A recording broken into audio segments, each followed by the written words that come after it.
ఈ 90 డేస్ లేకపోతే ఈ దినాలు అంటే గుడ్ ఫ్రైడే, ఈస్టర్కి ఈ కొన్ని దినాల ముందు జరుగుతున్న సంభాషణ కావచ్చు, లేకపోతే సంఘటనలు కావచ్చు, ఈ సంఘటనలో యేసు ప్రభు తన పరిచర్య కొనసాగుతూ వెళ్తుంది. ఒకనొక సమయం వచ్చిన తర్వాత యేసు ప్రభు ఈ యొక్క ప్రాంతంలో తన పరిచర్య ముగించుకొని యెరూషలేమునకు ఆయన ప్రయాణం వెళ్తున్నాడు. ఇక్కడ చదవబడుతున్న వాక్యం ఒకసారి చూడండి. 21వ వచనం, మత్తయి సువార్త 16వ అధ్యాయము 21వ వచనం. అప్పటి నుండి తాను యెరూషలేమునకు వెళ్ళి పెద్దల చేతను, ప్రధాన యాజకుల చేతను, శాస్త్రుల చేతను అనేక హింసలు పొంది చంపబడి 3వ దినమున లేచుట అగత్యమని యేసు తన శిష్యులకు తెలియజేయ మొదలుపెట్టగా. రైట్, హల్లెలూయా. ఇదే విషయాన్ని కొంచెం ముందుకెళ్ళి మనం చూడండి. మత్తయి సువార్త 20వ అధ్యాయము 17వ వచనం. Matthew chapter 20 verse 17. యేసు యెరూషలేమునకు వెళ్ళనైనప్పుడు ఆయన 12 మంది శిష్యులను ఏకాంతముగా తీసుకుని పోయి మార్గమందు వారితో ఇట్లనెను, ఇదిగో యెరూషలేమునకు వెళ్ళుచున్నాను. అక్కడ మనుష్య కుమారుడు ప్రధాన యాజకులకును శాస్త్రులకును అప్పగింపబడును. వారు ఆయనకు మరణశిక్ష విధించి ఆయనను అపహసించుటకును, కొరడాలతో కొట్టుటకును, సిలువ వేయుటకును అన్యజనులకు ఆయనను అప్పగింతురు. రైట్. సో ఇక్కడ శిష్యుల్ని ఏకాంతంగా పిలిచి ఆ సీక్రెట్ అక్కడ వాళ్ళకి రివీల్ చేస్తారు. యేసు ప్రభు యొక్క రహస్యాన్ని అక్కడ విడుదల చేస్తారు. అంటే జరగబోతున్న సంఘటనని ముందుగా యేసు ప్రభు తన శిష్యుల్ని ఏకాంతంగా పిలిచి, సీక్రెట్గా పిలిచి. ఎందుకు శిష్యుల్ని మాత్రమే యేసు ప్రభు పిలిచాడు? శిష్యులు మాత్రమే ఆయన తన మాటలు ఎందుకు చెప్తున్నాడు? సింపుల్ ఆన్సర్, ఎందుకు శిష్యులు కాబట్టి. హల్లెలూయా. అందరూ ఇక్కడ 2 కేటగిరీస్ యేసు ప్రభు దగ్గరికి వచ్చిన వారు. కొంతమంది ప్రభు పిలిచాడు, తన పిలుపు కొరకు, తన సేవ కొరకు శిష్యులుగా ఆయన పిలిచి కొంతమందిని తన యొక్క పరిచర్యని విధానాన్ని నేర్పిస్తున్నాడు, నడిపిస్తున్నాడు. ఇంకొంతమందికి బోధిస్తున్నాడు మాత్రమే, ఇంకొంతమందికి నేర్పిస్తూ నడిపిస్తున్నాడు. సో కాబట్టి నడిపించేవారు అంటే ఎవరైతే తన యొక్క భారాన్ని పంచుకుంటారో, ఎవరైతే తన యొక్క పరిచర్యని తండ్రి చెత్తాన్ని నెరవేర్చేవారు ఎవరైతే ఉంటారో ప్రభు వారిని ఎన్నుకొని వారి శిష్యులుగా చేసుకొని వారికి తన యొక్క సీక్రెట్ని రివీల్ చేస్తున్నారు. జరగబోతున్న సంఘటనను ముందుగా తెలియజేస్తున్నారు. నేను ఇప్పుడు యెరూషలేముకి మనం ప్రయాణమై వెళ్ళిపోతున్నాము. మనం యెరూషలేముకి వెళ్ళిన తర్వాత అక్కడ నన్ను అనేక మంది బంధిస్తారు. ఎవరు అనేక మంది అంటే పెద్దలు, శాస్త్రులు, పరిసయ్యులు, ప్రధాన యాజకులు నన్ను బంధించి హింసించి చంపేస్తారు. సో వీళ్ళందరూ కూడా ఇలా చేస్తారని చెప్పి ఎవరైతే అక్కడ ఆ యెరూషలేములో భక్తిపరులుగా లేకపోతే దేవుడి దగ్గర నడిపిస్తామని పేరు పెట్టుకున్న మనుషులందరూ కూడా యేసు ప్రభువుని చంపడానికి చూస్తున్నారన్న విషయాన్ని ముందుగా యేసు ప్రభు గారికి తెలుసు. యెరూషలేము మొత్తము కూడా ఆ శాస్త్రులు పరిసయ్యుల యొక్క గుప్పెట్లో ఉంది. ఎలా చెప్పగలంటారు? యేసు ప్రభుకి శిలువ మరణం వేసే సమయంలో రాజు వద్దు అన్నా సరే వారి కేకలే గెలిచేదని నాకు బైబిల్ గ్రంథంలో రాయబడి. అంటే చూడండి వాళ్ళు ఎంత పట్టు సాధించారో చూడండి. శాస్త్రులు పరిసయ్యులు అంటే వారు మత పెద్దల కింద, గురువుల కింద, మత పెద్దల కింద ఉన్నారు. వారి మాటే వేదంగా జరుగుతుంది.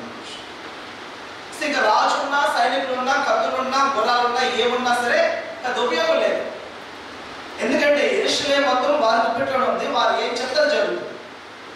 వారి చుట్టూ ఉన్న మనుషులు దూకుతారు, చావబడే చేస్తారు, చంపబడే చంపుతారు. వారు చావడానికి కానీ ఇతరులు చంపడానికి కానీ వారందరూ సిద్ధమైపోయి ఉంటారు. యేసు లూకా, యోహాను ఈ 4 అధ్యాయాల్లో 4 పుస్తకాల్లో మీరు చదివితే దాదాపు 7 సార్లు కన్నా ఎక్కువ సార్లు అయినా యెరూషలేంకి వెళ్ళి దాదాపు 7 సార్లు. ఈ మత్తయి, మార్కు, లూకాలో యూనిక్గా సేమ్గా రాయబడ్డ అంశాలు కూడా మనం క్యాలిక్యులేట్ తీసుకొని మనం క్యాలిక్యులేట్ చేస్తే దాదాపు 7 సార్లు యెరూషలేంకి అయినా వెళ్ళారు. ఈ 7 సార్లు వెళ్ళినప్పుడు దాదాపు ప్రతిసారి కూడా యేసుక్రీస్తు ప్రభువుని బంధించడానికి, కొట్టడానికి, అవమానించడానికి, ఇంకా ఏదో చేయడానికి అనేక సార్లు వారు ప్రయత్నం చేశారు. కానీ యేసు ప్రభు ఎక్కడ వారికి చిక్కలేదు. యేసు ప్రభు ఎక్కడ వారికి దొరకలేదు. దొరకమంటే వారికి వారు అనుకున్న వచ్చులో యేసు ప్రభు పడలేదు. మనుషులు వేసే వలలో పడడానికి అయిన మనిషి ఏంటి? హల్లెలూయా.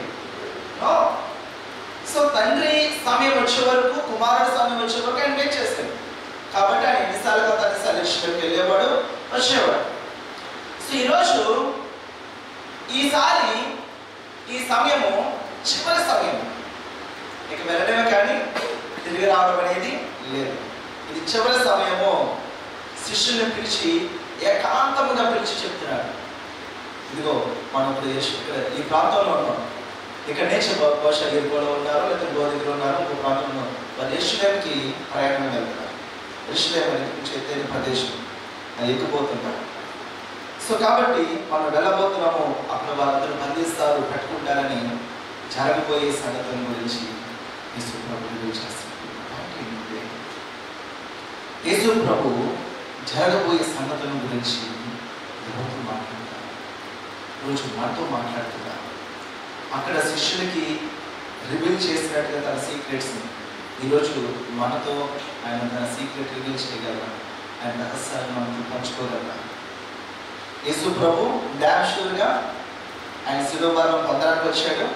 వాళ్ళు అవునన్నా కాదన్నా తండ్రి చిత్తంలో ఆయన వెళ్తారు. వాళ్ళు పట్టుకుంటారు, హింసిస్తారు, అవమానిస్తారు, నువ్వేస్తారు, పురడాలతో కొడతారు, శిలువ వేస్తారు. ఈయన చెప్పినా చేస్తారు, నేను చెప్పకపోయినా చేస్తారు. శిష్యులు సిద్ధం చేస్తున్నా అది జరుగుతుంది, సిద్ధం చేయకపోయినా జరుగుతుంది. బట్ ఎందుకు అంటే తనతో పాటు ఉన్న తన దర్శనం మోస్తూ వెళ్తున్న వారికి దేవుడి పరిచయంలో ఎటువంటి క్రమాలు, ఎటువంటి విధానాలు, ఎటువంటి శ్రమలు ఉంటాయి మనకి తెలిసే అందులోకి మనం వెళుతున్నాము. మనకు తెలిసే సింహాల మధ్యలో దానియేలు అక్కడ పడవేశాడు. మనకు తెలిసే అదిగో తోడేళ్ళ మధ్యలో గొర్రెపిల్లగా పంపిస్తున్నాడు అన్నాడు. తెలుసు ఆ తోడేళ్ళని తెలుసు, గొర్రెపిల్లగా మనం లోపలికి వెళుతున్నాం. సో ఈరోజు దేవుడు తన శిష్యుల్ని తన తర్వాత తన యొక్క భరోసా, తన యొక్క పరిచర్యను పట్టుకొని ముందుకు తీసుకెళ్లే ఒక భరోసా ఆ శిష్యులకి, లేకపోతే శిష్యులకి నేర్పిస్తున్నాడు యేసు ప్రభు. సో ఈరోజు అటువంటి స్థితిలో ప్రభా నన్ను వాడుకో, నన్ను నిలబెట్టుకో, నీ సేవలో లేకపోతే నీ పరిచయంలో నీ చిత్తం ఏంటో నాకు తెలియాలి ప్రభా. నా కుటుంబంలో నీ చిత్తం నాకు తెలియాలి, నీ మాటలేంటో నాకు తెలియాలి. నేను వినాలనుకుంటున్నాను, నేర్చుకోవాలనుకుంటున్నాను, సరి చేసుకోవాలనుకుంటున్నాను, క్రమపరచుకోవడానికి ఇష్టపడుతున్నాను ప్రభా. ప్రభా నాకు తెలియచేయవా, నాతో మాట్లాడవా అని ప్రభుతో మనం మాట్లాడినప్పుడు ప్రభువు తన సీక్రెట్స్ మనతో పంచుకుంటాడు. తన సీక్రెట్స్ మనతో పంచుకుంటాడు. జరగబోయే సంఘటనలైనా మనకు తెలియచేస్తాడు. యెరూషలేముకి వెళ్ళబోతున్నగా కొన్ని దినాల్లో లేకపోతే కొన్ని సమయం తర్వాత యెరూషలేముకి వెళ్ళబోతున్న ముందు సమయంలో మనం ఆయన వెళ్తారు. కొన్ని దినాల తర్వాత ఆయన కట్టుకుంటారు. యెరూషలేముకి వెళ్ళే సమయంలో జయోత్సాహంతో వెళ్తారు. ఈ జ్ఞాపకం మనం మాట్లాడే వరంలో వస్తుంది. మాట్లాడారు పామ్ సండే అంటారు. ఆ మాట్లాడే వారిలో హోసన్నా జయము అని జయోత్సాహంతో తీసుకెళ్తారు. దేనికి? మరణ శిక్ష చెప్పబడ్డానికి. సో అక్కడ జయోత్సాహంతో యెరూషలేముకి తీసుకుని వెళ్తారు. అది చివరి సమయం. ఎన్నిసార్లు వెళ్ళినా, ఎప్పుడు వెళ్ళినా అటువంటి ఆహ్వానం పలకలేదు. ఎప్పుడైతే ఆహ్వానం పలుకుతుంది అక్కడ ఏదో కార్యం జరుగుతుంది. చాలామంది అనుకుంటుంటారు, నేను చాలాసార్లు ఇది ఎప్పుడు జరగలేదండి, ఇలా ఎప్పుడు అవ్వలేదండి, ఎప్పుడు వెళ్తుంటానండి అంటుంటారు. ఎప్పుడు ఇది జరగలేదండి అని అంటుంటారు. సో ఏంటంటే అక్కడ దేవుడు తన కార్యం అక్కడ జరిగించబోతున్నాడు. లేదా అపవాదం అక్కడ మనల్ని ఇబ్బంది పెట్టబోతుంది. దేవుడు అక్కడ కార్యం జరిగించబోతున్నాడు మన ద్వారా. సో ఈరోజు ఈ విషయాలు మనం జ్ఞాపకం చేసుకోవాలి. సో అక్కడ యేసుక్రీస్తు ప్రభువుని ఫస్ట్ ఆఫ్ ఆల్ తన సీక్రెట్స్ని తన శిష్యులతో పంచుకుంటున్నారు. తన సీక్రెట్ని తన శిష్యులతో పంచుకుంటున్నారు. ఆయన వెనక నడుస్తున్న శిష్యులకి ప్రభు తన జీవితంలో ఏమి జరుగుతుందో తన తర్వాత తన బాధ్యతను పట్టుకొని తన తర్వాత ఆ సేవా భారం పట్టుకొని ముందుకు వెళ్ళాలి. కాబట్టి వారికి ఎటువంటి రహస్యాలు కూడా ఉండడానికి లేదు. ఎందుకంటే నా భారం పంచుకున్నారు వాళ్ళు, నా హృదయాన్ని పంచుకున్నారు వాళ్ళు, సో దేవుడి యొక్క చిత్తాన్ని పంచుకున్నారు వాళ్ళు. కాబట్టి నేను ఏం చేయాలి? వారికి అన్ని కూడా రివీల్ చేయాలి. ఆ జీవితంలో ఏం జరుగుతుందో, ఎలా వెళ్తున్నామో అవి రివీల్ చేస్తే నేను ఎలాగ వెళుతున్నానో వారికి తెలుస్తుంది. అప్పుడు వారు కూడా యేసు ప్రభు చెప్పాడు, మొదట ఆయన దిగాడు, మొదట ఆయన శ్రమ పడ్డాడు, మొదట ఆయన అవమానింపబడ్డాడు, మొదట ఆయన ఇబ్బంది పడ్డాడు. కాబట్టి ఇవన్నీ జరుగుతుంటే మనం కూడా వారికి సిద్ధపడి ప్రిపేర్ అయ్యి మన ముందుకి వెళ్ళాలి అని తన శిష్యునికి నేర్పించడానికి ముందుగా మన సిద్ధపరుస్తున్న శిష్యుడు. ఇక్కడ తర్వాత హింసలు ఎక్కడి నుంచి వస్తున్నాయి? శాస్త్రులు, పరిసయ్యులు, పెద్దల చేత, ప్రధాన యాజకుల చేత హింసలు వస్తున్నాయి. అంటే యేసు ప్రభు ఒక ఉపమానం చెప్పాడు.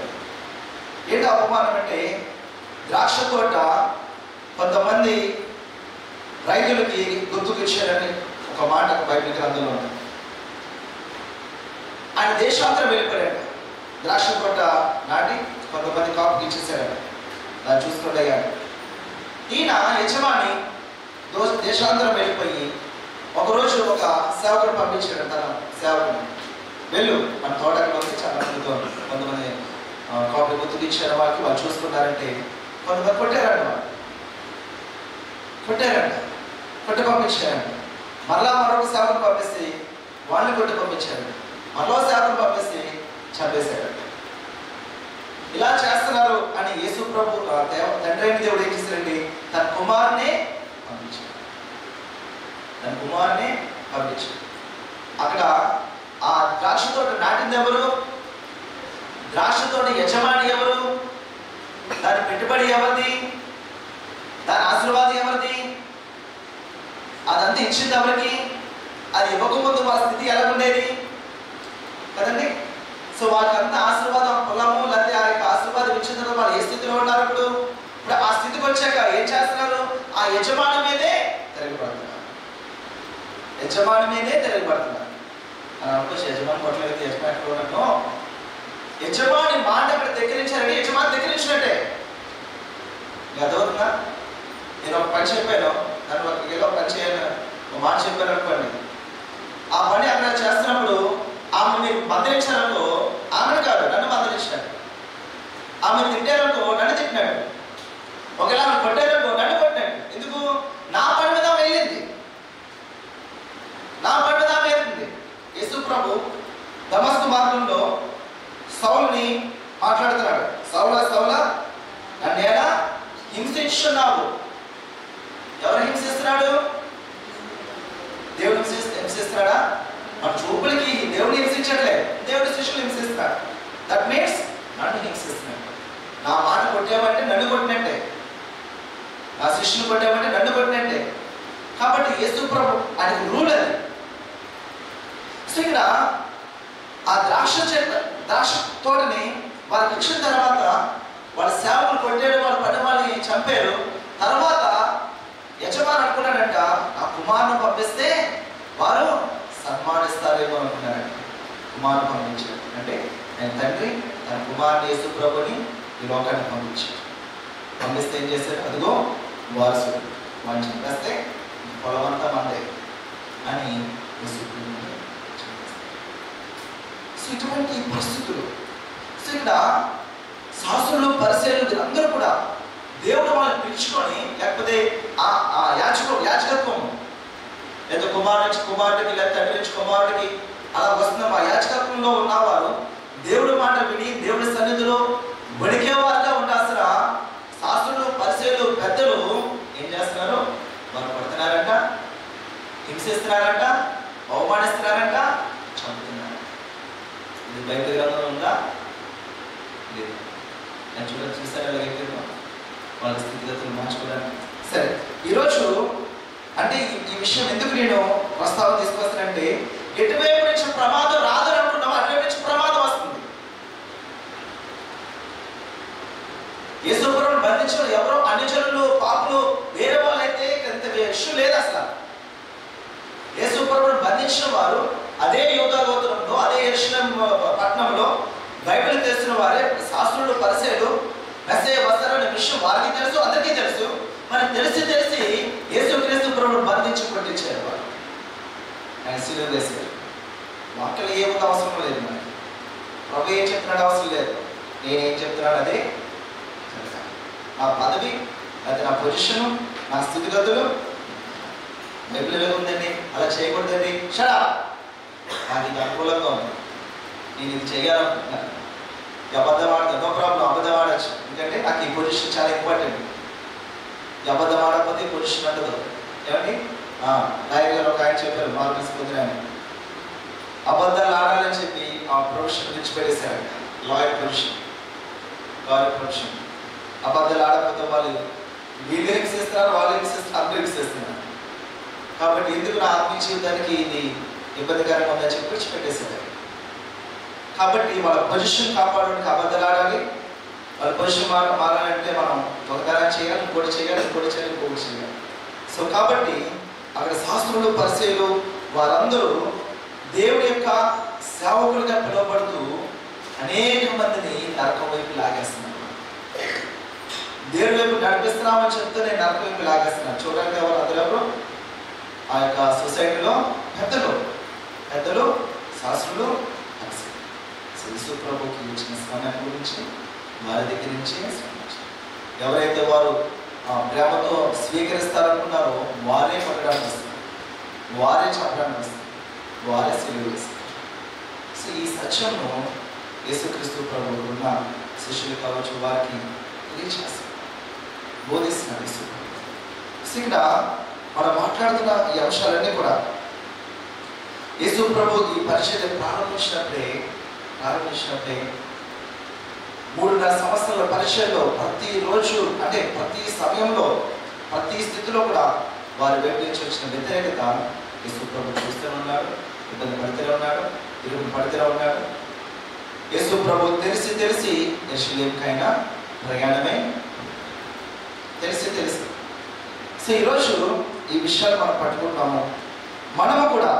మనం కూడా యేసు ప్రభు యొక్క ఆలోచనలు, యెరూషలేముకి వెళ్తే పడతారనుకుంటున్నప్పుడు అక్కడున్న ఆలోచనలు ఎలా ఉన్నాయి, అక్కడున్న తలంపులు, అక్కడున్న ఉద్దేశాలు ఎలా ఉన్నాయి, శిష్యుల ఉద్దేశాలు ఎలా ఉన్నాయి, ప్రభు పరిచర్య ఎలా ఉంది, ఎక్కడ ఏ మార్పు రాలేదు. యేసు ప్రభు వారు పడతారన్నా, లేదా వారు బంధిస్తారన్నా, హింసిస్తారన్నా, ఎక్కడ కూడా ఏ మార్పు కూడా రాకుండా విశ్వాసంతో యేసుక్రీస్తు ప్రభు ఆ యెరూషలేము పట్టణానికి ముందుకు వెళ్ళారు. సో ఇలా వెళ్తున్నప్పుడు కొంతమంది అక్కడ మాట్లాడుతారు. చూడండి తర్వాత వర్షం చదువు. అయితే ఆయన పేతురు వైపు తిరిగి 23వ వర్షం 23, సాతానా నా వెనుకకు పొమ్ము, నీవు నాకు పెద్ద కారణమై ఉన్నావు. మళ్ళీ చదవండి, కంటిన్యూషన్. నీవు మనుషుల సంగతుల్ని తలంచుచున్నావు కానీ దేవుడి సంగతులను తలంపుతున్నావని పేతురుతో చెప్పాను. ఇక్కడ ఇద్దరితో మాట్లాడారండి. నెంబర్ 1 సాతానుతో మాట్లాడారు, నెంబర్ 2 పేతురుతో మాట్లాడారు. కానీ పక్క నుంచి వస్తుంటే పేతురు వైపే తిరుగుతున్నాడు యేసుప్రభు. పేతురు వైపే తిరుగుతున్నాడు. పేతురు అన్నాడు, ఎన్ని మాట్లాడు పేతురు అన్నాడు, చూడడానికి మాట్లాడు. ఏంటి ఆ విషయం అంటే, పేతురు మనసులోకి వచ్చిన ఆలోచన. మీరు ఎప్పుడు చూడండి, మన మనసులోకి చాలా ఆలోచనలు రావచ్చు. దేని మీరు పిక్ చేసుకుంటున్నారు, దేని మీరు పట్టుకుంటున్నారు, దేని మీరు ఫాలో చేస్తున్నారు, అది ఇంపార్టెంట్. మీకు వచ్చిన ఆలోచనను బట్టి దేవుడు నరకాన్ని తోసివేయడు. ఏ ఆలోచన ప్రకారం మీరు ముందుకెళ్తున్నారు, ఏ ఆలోచన మీరు ఆలోచిస్తున్నారు అన్న దాన్ని బట్టి దేవుడు మనల్ని శిక్షిస్తా, లేకపోతే దాన్ని బట్టి మనిషికి శిక్ష అనేది ఉంటుంది. ఇంకా అదవుతుందా? మన మనసులో వచ్చేవన్నీ కొరకు కాదు, ఒక ఆలోచన వస్తుంది, అది నీకు బాగుందనుకో దాని గురించి ఏం చేస్తావు, ఆలోచిస్తుంది. దాని గురించి ప్రభులు ఎక్కడ వెళ్తారు. ఫర్ ఎగ్జాంపుల్, మనం అలా రోడ్డు మీద వెళ్తున్నాం అనుకోండి, ఆయన అటు ఇటు చాలా పక్షులు వెళ్ళిపోతూ ఉంటాయి. అవి వెళ్ళిపోయినంత మాత్రం దాని ఇబ్బంది ఏం లేదు. మనకి వాడి గురించి ప్రాబ్లం లెక్కేమని, లేకపోతే వాడి గురించి పెద్ద ఇబ్బంది లేదు. ఒకవేళ అది వచ్చి మన భుజం మీద తల మీద వాతారనుకో, ఏమండి మీరు యాక్సెప్ట్ చేస్తారా? మీరు ఏదైతే యాక్సెప్ట్ చేస్తున్నారో దాని గురించి ప్రభు లెక్క. మీకు అర్థమైందా? పక్షులు వస్తాయి, చాలా పక్షులు అటు ఇటు వెళ్ళిపోతాయి.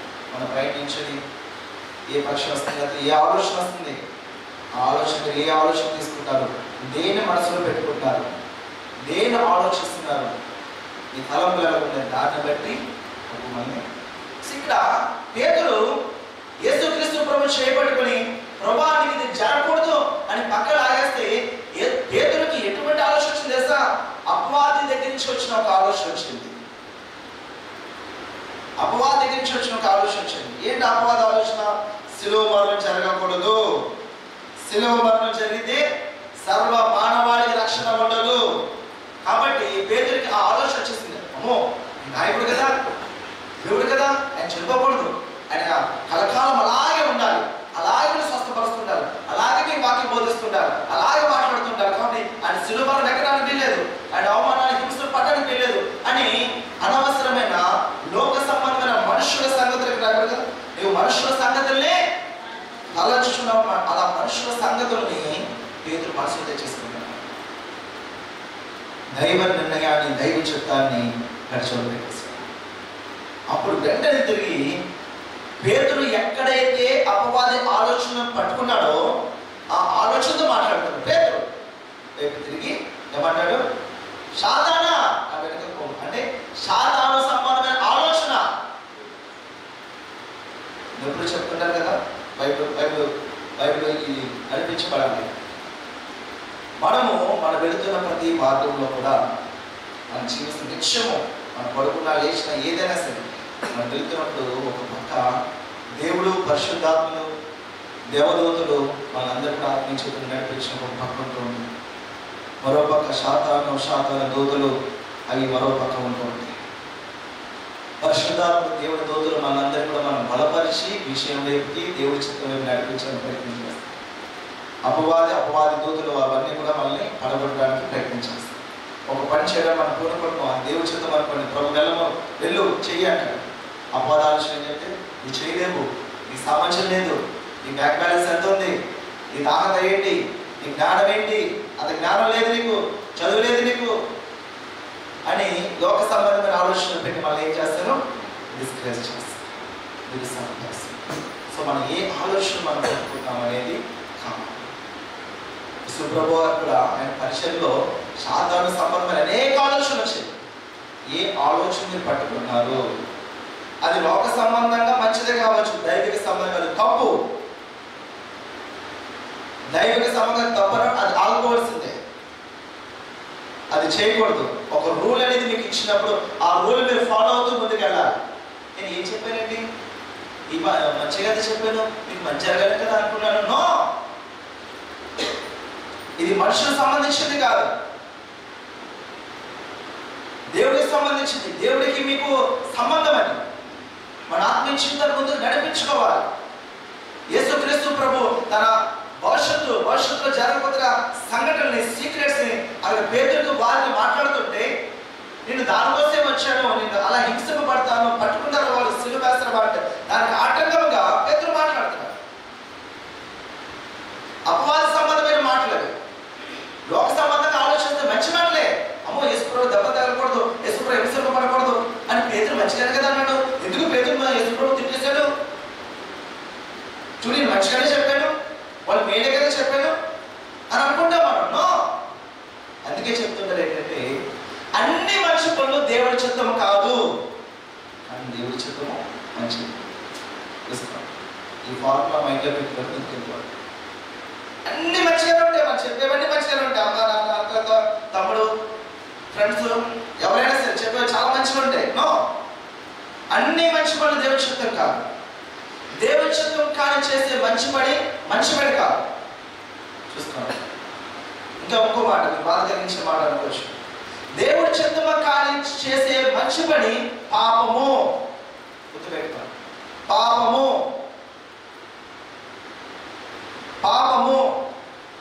దేవుడి చిత్తము కానీ చేసే సహాయము పాపము. చిత్తం కానీ చేసే సమయం వేస్ట్, అది పాపము అని చూసుకో. అది మనుషులకి అది కనిపించదు. ఫ్రెండే కదా, లేకపోతే ఫ్యామిలీయే కదా, లేకపోతే మామూలుగా మాట్లాడుకుంటున్నాం కదా అనుకుంటున్నా, అది పాపము అని బైబిల్ చెప్తుంది. సో కాబట్టి అన్ని మనిషికి దేవుడి చిత్తం కాదు, దేవుడి చిత్తము మంచిది. ఈ సమయంలో దేవుడి చిత్తం మన కష్టం అయిపోవచ్చు, కానీ ప్రతిఫలం ఉంటుంది. ప్రతిఫలం ఉంటుంది. మన ఇష్టము మనకి మంచిగా కనపడవచ్చు, కానీ చివరికి ప్రతిఫలం ఉంటుంది. కన్నీరు, దుఃఖము, వేదనే పడుతుంది. కాబట్టి బెస్ట్, కష్టమైనా ఇబ్బంది అయినా ఇంకో మార్గం ఉంది కదా, వెళ్ళిపోదాం. వెళ్ళిపోయినప్పుడు ప్రభు దాన్ని దీవిస్తాడు, ఆయన వాక్యులు మనల్ని కనిపిస్తాడు. సో కాబట్టి దేవుడు ఎంతో ఆసక్తితో ఇలా జరుగుతుంది అని తన భవిష్యత్ సంగతుల్ని రహస్యంగా పన్నెండు శిష్యుల్ని పిలిచి తన రహస్యాలన్నీ తనకు చెబుతున్నప్పుడు పేతురు తన మాటకి, తన పరిచర్యకి, దేవుడి చిత్తానికి ప్రోత్సాహకరమైన మాటలు మాట్లాడి ముందుకు నడిపించాలి, ముందుకు వెళ్ళాలి. ప్రభు అక్కడ అలా జనం పట్టుకుంటారా, ప్రభు మీరు ఏం చేయాలి, మేము ఎలా ఉండాలి, మీరు దేని పరిస్థితి పడాలి, మీరు హింసిస్తారు, పట్టుకుంటారు, మరి మన మాట ఏంటి అని ఈ రకంగా ఆలోచించాల్సింది పోయి అది జరగకూడదు, ఇది జరగకూడదు. హల్లెలూయా, హల్లెలూయా. క్రైస్తవుని యొక్క ఆత్మీయ జీవితం పోరాటము. ఇది ఆత్మీయ పోరాటము. ఇది బ్యాటిల్ ఫీల్డ్. ఇది యుద్ధ భూమిలో మనం దిగిపోయాం. మన యుద్ధ భూమిలో మనం ఉన్నాం. నీకు ఇష్టం ఉన్నా లేకపోతే యుద్ధం చేయాల్సిందే. హల్లెలూయా. నీ సహాయం చేశాడు ప్రభు నీకు సహాయం చేస్తారు. యుద్ధం చేయాల్సిందే, ముందుకు వెళ్ళిపోవాల్సిందే. అపవాది శక్తిని మీరు ఆటంకపరిచి, అపవాది తంత్రాన్ని మీరు లయపరిచి, విశ్వాసంతో, ప్రభు సహాయంతో, ప్రభు ఇచ్చే వాక్యమని కట్టలు పట్టుకొని, నా ప్రభు నాతో పాటు ఉన్నాడు యుద్ధ భూమిలో. ఈ యుద్ధ భూమి ఏంటి తెలుసండి? జనరల్గా ఇహలోకం కావచ్చు, లేదా ఇప్పటి లోకం కావచ్చు, లేదా రాజు లోకం కావచ్చు. రాజు ఒకటే ఉంటాడు, ప్రైమ్ మినిస్టర్ ఒకటే ఉంటాడు, సీఎం ఒకటే ఉంటాడు. ఏమండి? ఆ ఒకరు పైనుంచి ఆర్డర్స్ వేస్తారు. ఒక 50 మందికి ఒకరు, లేకపోతే 100 మందికి ఒకరు లీడర్స్ ఉంటారు, లేకపోతే ఆఫీసర్స్ ఉంటారు, వాళ్ళు నడిపిస్తారు. వాళ్ళు ఆర్డర్స్ వేస్తారు. ఆ ఒక రాజు చనిపోతే ఆ దేశం అంతా స్వాధీనం అయిపోతుంది. ఇక్కడ అధికారులు పోతే దేశం అంతా స్వాధీనం అయిపోతుంది. అక్కడ ఒక రాజు, ఒకరు మంత్రి, ఒకరే ఉంటారు. కానీ ఈ ఆత్మ సంబంధమైన భూమిలో జాగ్రత్త. ఈ ఆత్మ సంబంధమైన యుద్ధ భూమిలో ప్రతి ఒక్కరితో పాటు రాజు ఉంటాడు. హల్లెలూయా. ప్రతి ఒక్కరితో పాటు రాజు ఉంటాడు. ప్రతి ఒక్కరితో యేసు ప్రభు ఉంటాడు. ప్రతి ఒక్కరితో పరిశుద్ధాత్మ ఉంటాడు. ఈ సమయంలోనే ఇప్పుడే మీతో పాటు ఉంటాడు, మీతో పాటు ఉంటాడు, మీతో పాటు ఉంటాడు, మీతో పాటు ఉంటాడు, మీతో పాటు ఉంటాడు, మీతో పాటు ఉంటాడు. హల్లెలూయా. ఈ సమయంలోనే ఇప్పుడే మీకు ఆలోచన చెప్తారు, మీకు ఆలోచన చెప్తారు, మిమ్మల్ని నడిపిస్తారు, మిమ్మల్ని నడిపిస్తారు. ఈ సమయంలోనే మిమ్మల్ని నడిపిస్తారు, మిమ్మల్ని నడిపిస్తారు, మిమ్మల్ని నడిపిస్తారు. ఈరోజు ఆదివారం ఎన్ని సంఘాలు నడుస్తున్నాయి, ఎంతమంది వాక్యం వింటున్నారు, ఎంతమంది సేవకులు ఉన్నారు, ప్రపంచ దేశాల్ని నడిపిస్తున్నారు ఆయన. హల్లెలూయా, హల్లెలూయా.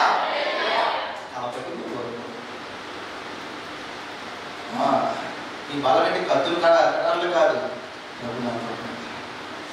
రాజేని వెనక ఉన్నాడు. హల్లెలూయా. మీరు 10 మంది పోరాట, 10 మంది వెనకాల రాజు ఉన్నాడు.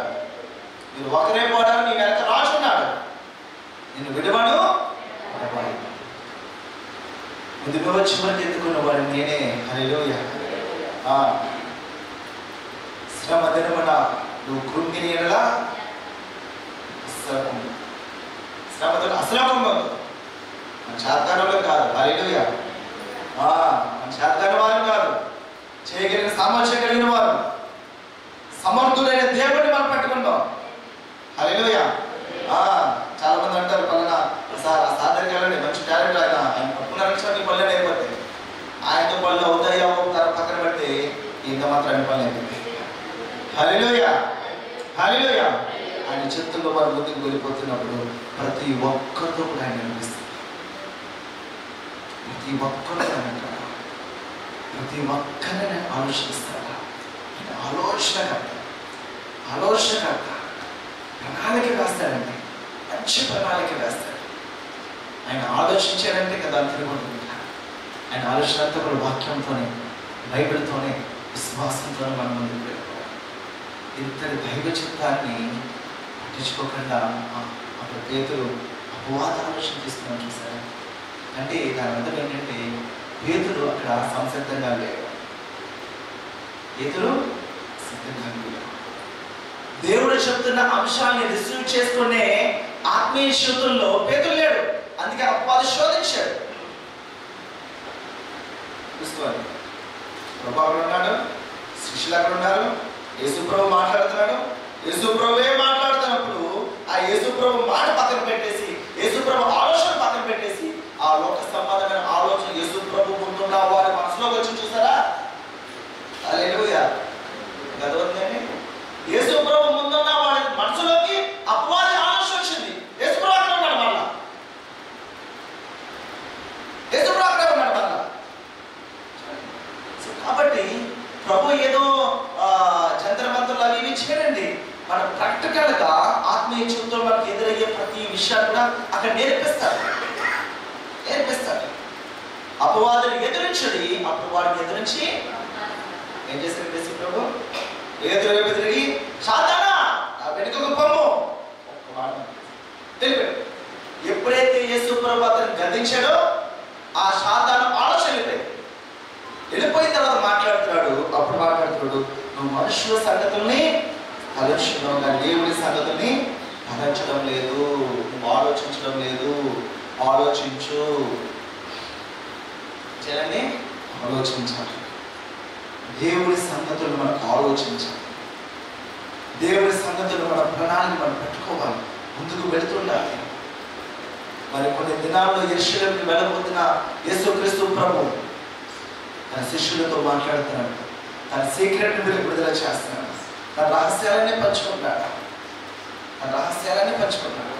ఆ బుద్ధిలో ఇంకా అనేక విషయాలు మనం వినబోతున్నాం, తెలుసుకోబోతున్నాం. ఈరోజు మనము కూడా వారి జీవితంలో వారితో పాటు పడిన యేసు ప్రభు వారికి ఆలోచన చెప్పి జరగబోయే సంగతులు ఏవైతే ఉన్నాయో వాళ్ళని తెలియచేస్తూ వాళ్ళకి ముందుకు తీసుకుని వెళ్తున్నాడు. అప్పుడు పేతురు ఉన్నట్టు దేవుడు ఉన్నారు కదా, అప్పుడు జనాలు ఉన్నట్టు మనం ఉన్నాం కదా. మరి అక్కడ యేసు ప్రభు పేతురుకి శిష్యులకి వాళ్ళు చెప్పేటి వాళ్ళ రహస్యాలు తెలియచేసి ముందుకు తీసుకెళ్తున్నప్పుడు ఈరోజు మనకి ప్రభు తన రహస్యాలు మనం బయలుపరిచి తన సీక్రెట్ రివీల్ చేసి మనం ఎందుకు తీసుకుని వెళ్ళట్లేదు? మనం ఎందుకు మనం బతుకోలేకపోతున్నాం? వాటిని ఎందుకు మనం సాధించుకోలేకపోతున్నాం? సరే అంటే ఫెలోషిప్ విత్ హోలీ స్పిరిట్, పరిశుద్ధాత్మతో సహవాసం కలిగిన వారికి ఈ విషయాలు అర్థమవుతూ ఇది ఆత్మ సంబంధమైన విషయం. ఆత్మ సంబంధమైన జ్ఞానంతో అయితేనే అది ఆత్మ సంబంధ జ్ఞానం ఎప్పుడో వాళ్ళకి అందరికీ అర్థమవుతుంది. పరిశుద్ధాత్మగా అందరికీ తెలియజేస్తారు. అంటే ఆత్మతో మనం పరిశుద్ధాత్మతో మన సమయం గడపడానికి నిర్మాణం చేస్తున్నాం. ఎప్పుడైతే పరిశుద్ధాత్మతో మన సమయం గడపడానికి ప్రార్థన వాక్యం వైపు మనం చూస్తూ మన విశ్వాసం ముందుకు కలిగి తీర్మానం చేసుకుంటామో దేవుడి యొక్క సంగతులు మనకు బయలుపరుస్తాయి. దేవుడి సంగతులు బయలుపరుస్తుంది. చాలాసార్లు చెప్తున్నాడు కదా, ఒక కొత్త ఫ్రెండ్ కొత్తగా అశ్వేడ్ ఆయన కొత్త కదా మన గురించి ఎక్కువ తెలవడానికి ఓకే ఇంకొంచెం క్లోజ్ అయ్యారంట. మళ్ళా కనిపించారు సరదాగా ఎక్కడికి బయటకు వెళ్ళారు, మాట్లాడుతున్నారు. మా దగ్గర ఏంటి మీ ఫ్యామిలీ ఏంటి అనిపించు అది తెలుసుకోవాలి కాదు, మీకు అనుకుంటున్నారు ఏంటి విషయం ఎప్పుడో ఉంటారు, ఎప్పుడు మాట్లాడతారు వాళ్ళ బంధము పెరుగుతున్నారు. వాళ్ళ బంధం పెరుగుతున్నారు. తనతో పాటు ఉన్న వ్యక్తి తన ఫ్రెండ్ అవుతున్నప్పుడు, స్నేహితుడు అవుతున్నప్పుడు, తను నమ్మకమైన వాడే అనుకున్నప్పుడు, తన భక్తి పరుడే అని అనుకున్నప్పుడు, నేను చెప్పే విషయము తను అర్థం చేసుకోగలవాడే అని మీరు నమ్మకం వచ్చినప్పుడు ప్రస్తుతం ఫెలోషిప్ అతనితో ఫెలోషిప్ చేస్తూ ఉన్నప్పుడు వారి యొక్క విషయాలు వీరి యొక్క విషయాలు వారు పంచుకుంటూ ఉంటారు, మాట్లాడుతూ ఉంటారు. అటాచ్మెంట్ నాట్ ట్రీస్ అండి, అటాచ్మెంట్ నాట్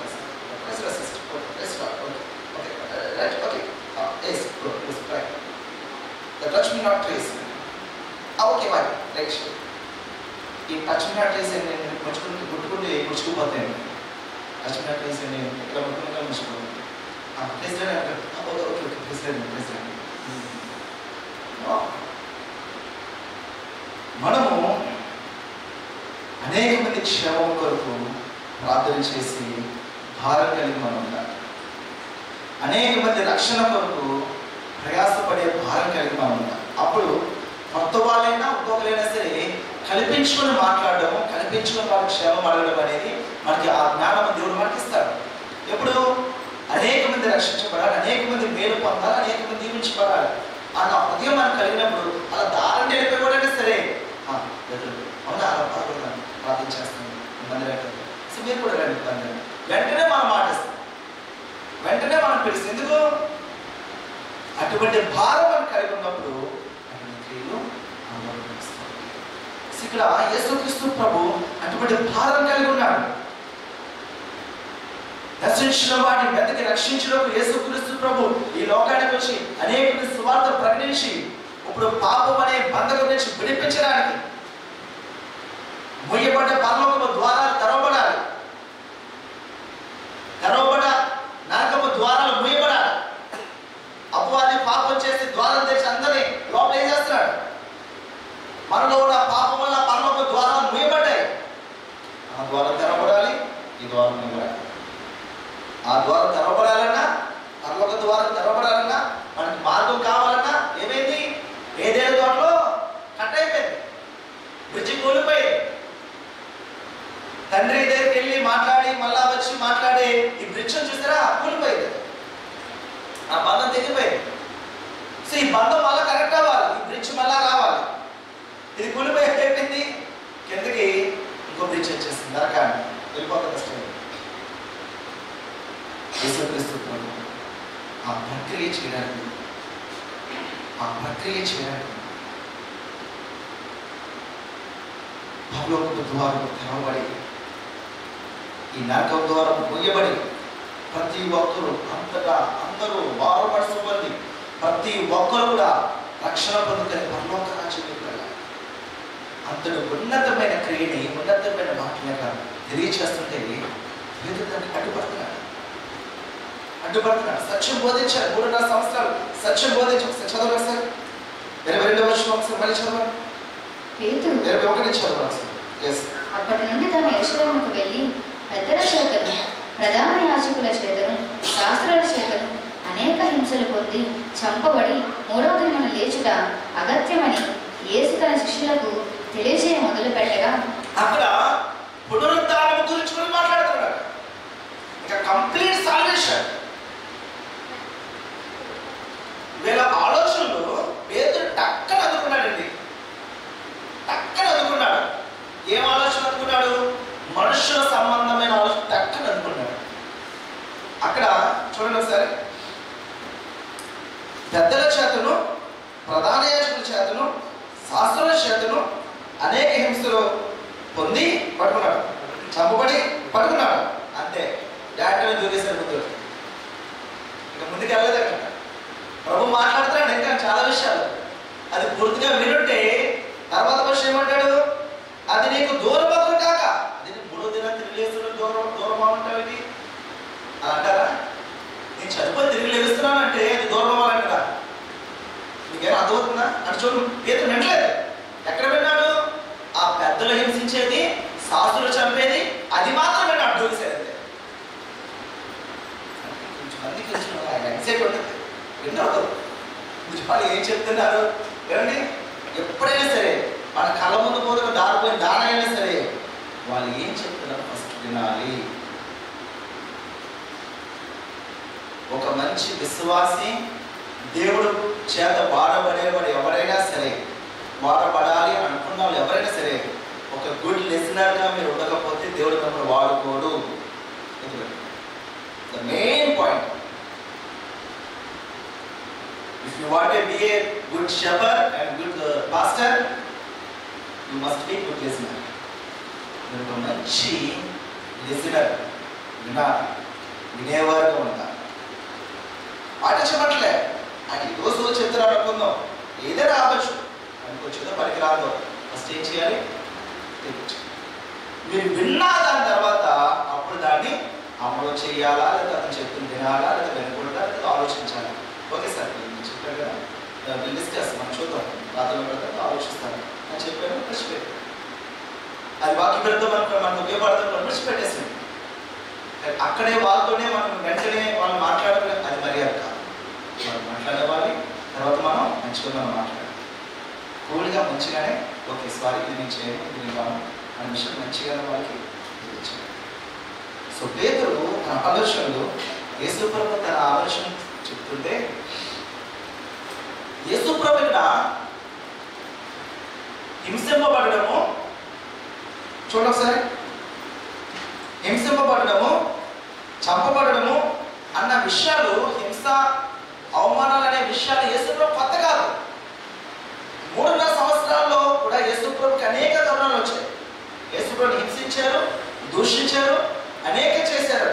ఆయన 3.5 సంవత్సరాల నుంచి ఎంతో మంది అవమానిస్తున్నారు. ఆయన అవి కొత్తగా కాదు. ప్రభువు పిలిచి వారిని మీకు సీక్రెట్ చెప్తున్నానంటే వాళ్ళు హింసిస్తున్నారు, ప్రధాన యాజకులు మనం పట్టుకుంటారంటే అందులో గతి ఏముంది? 3.5 సంవత్సరాల పరిశోధన వాళ్ళు అంటారు కదా, సూటుపడి మాటలతో ఓ పక్కన శాస్త్రుల పరిచయాలు మందిరంలో వచ్చే కలబడి వచ్చినప్పుడు చేయి చాచపడి స్వస్థత వచ్చింది. మన ప్రార్థన వర్షంలో వర్షం చేస్తున్నాడు. ఎంతమంది స్వస్థ పొందుతున్నారు, ఎంతమంది విడుదల పొందుతున్నారు మందిరంలో కదా. సడపడి విడుదల కాదు జరుగుతున్నాయి. అలా జరుగుతున్నప్పుడు, విడుదల జరుగుతున్నప్పుడు యేసుప్రభుకి ఎన్నో అవమానాలు వచ్చాయి. ఆదివారం స్వస్థపరచకూడదు, ఆదివారం పంచకూడదు, ఎన్నో ఇబ్బందులు వచ్చాయి. అందులో సీక్రెట్ ఏముంది? ఏకాంతంగా పిలిచి మాట్లాడుతున్నాడు అనడానికి ఆవేశం. ఎందుకు ఏంటి ఆవేశం? ఉండబట్టలేక నేను బెస్ట్ అనిపించేసుకోవాలి. ప్రేమో నేనంటే ఏమండి ఏంటి యేసుప్రభు అన్నాడు నన్ను హింసిస్తారు, పడతారు, నన్ను చంపుతారు అంటే కష్టం. ప్రభా అవేమి చేయకూడదు ప్రభా, మంచోడు ప్రభా, సార్ అంటే నాకు చాలా ఇష్టం ప్రభా. వెప్పు కోసం, పౌరుల కోసం, వెప్పు కోసం, పేరు కోసం నా పేరు కోరుకుంటున్నావే నువ్వు, నా క్షేమం కోరుకుంటున్నావే పేరు. నువ్వు మాట్లాడలేదు, ఎవరు పరిమ శిష్యులు ఎవరు మాట్లాడలేదు, నువ్వు మాట్లాడబోయ్యా. ఇది యొక్క వెప్పులు లోక సంబంధమైన వెప్పు, లోక సంబంధమైన మాటలు ఉపయోగపడదు. వాటి కోసం మనం ఆలోచించాలి. యేసుక్రీస్తు ప్రభువు ఆయన తెలియచేస్తున్న మాట అద్భుతమైన మాట, సీక్రెట్ అది. అప్పుడు వరకు ఎక్కడ జరగలేదు. ఆయన మరణించి ఆయన తెలుస్తాడు. ఇందులో పెద్ద తెలుసండి, చనిపోయిన వారు యేసుప్రభు బతికించాడు. యేసుప్రభు చనిపోయిన బతికించాడు, యేసుప్రభు బతికించాడు. ఇది పెద్ద కాదు. ఇప్పుడు యేసుప్రభు ఆయన మరణమై తన తారుగా చేస్తున్నాడు. ఆయన ఎవరో వచ్చి పిల్లపట్లే, ఎవరో వచ్చి మనం బలపరచట్లే, తనకు తానుగా మనిషి కుమారుడు తన ప్రాణం పెట్టడమును మరలా దాన్ని తీసుకునేటప్పుడు అధికారము కలదు. హల్లెలూయా, హల్లెలూయా. అది ఏదో ఒక వస్తువు తీసుకుని ఆయన పెట్టేసి తీసుకున్నట్టుగా తన ప్రాణాన్ని పెట్టేసి 3 దినాలు మళ్ళా తీసుకున్నాడు. ఎంతో గొప్ప సీక్రెట్ మాట్లాడుతుంటే ఎంతో ఎందుకు ఏం చేస్తున్నారు? వెనకుండా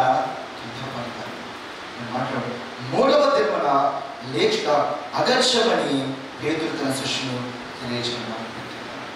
ఈరోజు మనమందరం కూడా ప్రభు మాట్లాడు హింసలు వస్తే ఇబ్బందులు వస్తాయి, మనం లేపబడతాం, తిరిగి లేపబడతాం. మనమందరం కూడా యెరూషలేముకి యేసుక్రీస్తు ప్రభు తీసుకుని వెళ్తారు. ఖచ్చితంగా వాళ్ళు హింసిస్తారు, పడతారు. ఆ హింసలు పట్లు అట్లా అవన్నీ కూడా కామనే. దేశంలో కావచ్చు, ఊరిలో కావచ్చు, పోలీస్ స్టేషన్లో కావచ్చు, కోర్టులో కావచ్చు. కానీ తిరిగి లేపబడడం అనేది, తిరిగి లేవడం అనేది అది అద్భుతం. యేసుక్రీస్తు అద్భుతమైన సీక్రెట్ యేసుక్రీస్తు తన శిష్యులకు పంచుకుంటున్నారు. యెరూషలేము మనం వెళ్ళబోతున్నాం, శిష్యులందరూ పిలిచి మనం ఇది చేయబోతున్నాం. మన ఏదో ఒక మాట దేవుడు మాట్లాడుతున్నట్టు మేమందరూ కూడా పిలుస్తున్నాడు. ఇదిగో ప్రభు మాట మాట్లాడుతున్నాడు, ఈ మాట తెలియజేస్తున్నాడు, ఇలా చేయమంటున్నాడు, నాకు ఈ నడిపింపు వస్తుంది, కమా ప్రే చేయనప్పుడు అందరూ ప్రార్థనకి ప్రార్థన దేవుడు నడిపింపు ప్రభు మాట్లాడి తెలియజేస్తాడు. వెంటనే యాక్సెప్ట్ చేసి మనం ఏం చేయాలి? ప్రార్థనలో విశ్వాసం ఇవ్వడం. అక్కడ అలా జరుగుతుందండి. నేనేం చేయాలో, నేను అనుకుంటాను. అక్కడ వారు సిద్ధపడలేదు కాబట్టి పేతురు బొక్కేసాడు, పేతురు పారిపోయాడు, యోహాను పారిపోయాడు, కాబట్టి తోమా ఆయన అర్పించేశాడు. వాళ్ళ ఆత్మగా సిద్ధపడ్డాడు. ప్రార్థన చేసుకున్నాం. ఈరోజు దేవుడు తన సీక్రెట్స్ని మనకి బయటపరిచే స్థితిలో మనం దయచేసి అందరూ కూడా ప్రార్థించండి. ప్రభా నాకు బయటపరచు ప్రభా, నాకు బయటపరచు ప్రభా, నాతో బయటపరచుకున్న వాళ్ళు ఆయన సీక్రెట్స్ మీకు బయలుపరిచే ఆత్మీయ స్థితిలో మీరు ఉన్నారా ప్రార్థించండి. ఆయన సీక్రెట్స్ మీకు బయలుపరిచే ఆత్మీయ స్థితిలో మీరు ఉన్నారా ప్రార్థించండి. అందరూ కూడా ప్రభా యేసయ్యా నా హృదయంలో నా ఆలోచన నా తలంపులు ప్రభా సమస్యలు చెప్పి ఒప్పుకున్నాను. ఒప్పుకొని అతిక్రమ క్రియలు దాచిపెట్టేవాడు వద్దరాడు. అది పాపం కాదండి, అది తప్పు కూడా కాదు. తప్పేటండి అని అనుకోవచ్చు. దేవుడి చిత్తము కాదు. దేవుడు ఒక క్రమాన్ని మీకు ఇచ్చాడు. ఒక పురుషులకు ఒక క్రమం ఇచ్చాడు, స్త్రీలకు ఒక క్రమం ఇచ్చాడు, భర్తకు ఒక క్రమం ఇచ్చాడు, భార్యకు ఒక క్రమం ఇచ్చాడు, కుమారుడికి ఒక క్రమం ఇచ్చాడు, కుమార్తెకు ఒక క్రమం ఇచ్చాడు, సంఘానికి ఒక క్రమం ఇచ్చాడు. ఆ క్రమానికి విరుద్ధంగా మనం నిలబడితే అది పాపం, అది పాపం. ప్రభావానికి ముందు నమ్మిస్తూ ప్రార్థించి ఒక నిమిషం అందరూ పరిశుద్ధ ప్రేమ అలనాడు తన శిష్యుడు దవా ఆ 12వ శిష్యుడు కూడా దవా నువ్వు పిలిచి ఏకాంతంలో మాట్లాడి ఈ సీక్రెట్స్ జరగబోతున్న విషయాలు, జరగబోతున్న సంఘటనలు మరి బయలుపరచాలని స్తోత్రం. ఈరోజు నేను కూడా ఆ తరంలో ఆ శిష్యులతో నువ్వు మాట్లాడి నువ్వు బయలుపరచావు. ఈ తరంలో ప్రభావం ఈ శిష్యులుగా దాన్ని పిలువబడి అనుకున్నో కాదు నాకు తెలియదు, కానీ ప్రభావ నేను ఇష్టపడుతున్నానయ్యా, నీతో మాట్లాడాలయ్యా, నీ మనసు పంచుకోవాలయ్యా, ఈ విషయం పట్టుకోవాలి నాన్న. యేసయ్యా యేసయ్యా నీ కుమారుడు కానీ యువకుడు కాదు తెలియదయ్యా, ఈ శిష్యురాలుగా నేను యువకుడు కాదు తెలియదు ప్రభా, కానీ నీ స్వరం నేను వినాలి ప్రభా, నీ సీక్రెట్స్ పెట్టుకోవాలి ప్రభా. అడుగుతాం అందరం,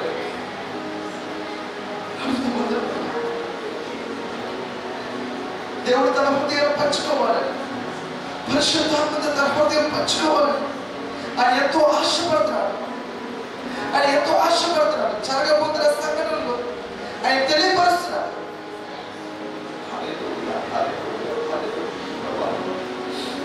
నీ స్వరం పెట్టగల యోగ్యత నాకుందా ప్రభా? నీ చిత్తము తెలుసుకుంటే కృపణాన్ని దయచేయండి ప్రభా. నీ మార్గము తెలియాలి ప్రభా. నీ మార్గంలోనే నేను వెళ్ళాలనుకుంటాను ప్రభా. కానీ నీ మాట నేను వినాలనుకుంటానయ్యా ప్రభా. నాకు నచ్చింది కాదయ్యా, నీ చిత్తమైనదే నాకు మంచిదయ్యా. యేసయ్యా నీకు స్తోత్రములు స్వామి, నీకు స్తోత్రములు స్వామి, నీకు స్తోత్రములు స్వామి. పరిశుద్ధుడా, ప్రేమగల మా తండ్రి, కృపగల మా దేవ, ఈ రోజున ఎవరైతే అలాగా ప్రార్థన చేస్తున్నారో ఈ స్వరం వినాలని, ఈ సీక్రెట్స్ వాళ్ళ జీవితంలో ఏ కార్యాలు జరగాలో ఆ మార్పాలు తెలుసుకోవాలని ఆశ కలిగి ఉండాలయ్యా. బలపరచండి, మొదట వాళ్ళ పరిశుద్ధపరచండి, నీ క్రమం వాళ్ళకి తెలియచేయండి కదా. నీ చేతుల్లో వారు వెళ్ళటకు తప్ప అందరూ స్వామి తండ్రి ప్రతి ఒక్కరు కూడా ఏకీపించి ప్రార్థించారు. ఇవే కార్యం చేసి బలపరిచి మహిమాకంతా ప్రభావాన్ని కారణిస్తుంది. ఎవరైతే ఆశ కలిగితావా ఈ స్వరము యొక్క రహస్యంలో తప్ప తెలుసుకోవాలని ఆశతో నీ చేతుల్లో నడిచి నిన్ను సంతోషపరచాలని ఆశతో ఎవరైతే ఆలోచిస్తున్నారో ప్రతి ఒక్కరు అటు పొద్దుకుని దయచేసి బలపరిచి నడిపించాలి. యేసు నామమున ప్రార్థించడానికి పొందుతున్నాము. ఆమేన్.